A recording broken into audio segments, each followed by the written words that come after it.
Good morning, everyone. Today's hottest future story is not a gadget launch.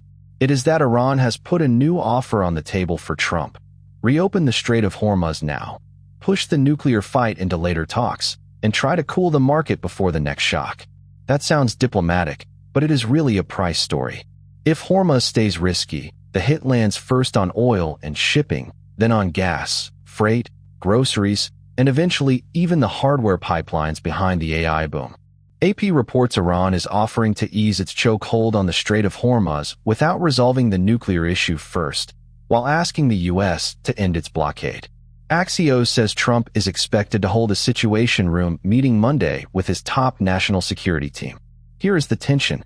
A partial deal could calm prices faster, but Trump has been pushing for a broader settlement that shuts down Iran's nuclear path and locks in a more permanent ceasefire. So the question is not whether there is an offer.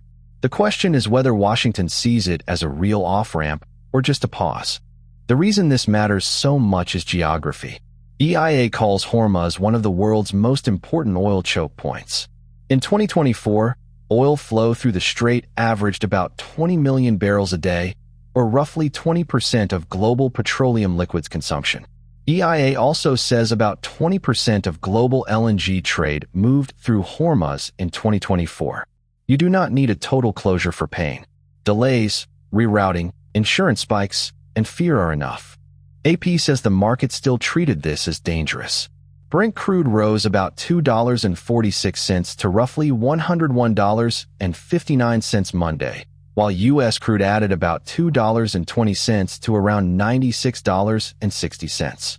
AP also notes Brent was around $72 before the war began. That is the fast signal. The slower one is daily life.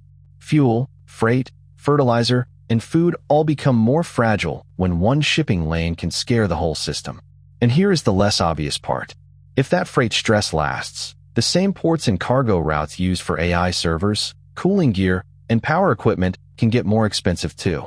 That last point is an inference from the logistics chain, not a confirmed price move yet. So what should normal people watch next? First, whether Trump accepts a partial Hormuz deal or insists on a broader one.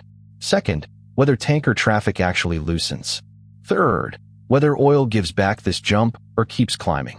If prices calm, that tells you diplomacy is getting traction. If they stay jumpy, the market is telling you the off-ramp still looks weak. And if you want a video about a specific topic, just comment under this video and we will make it.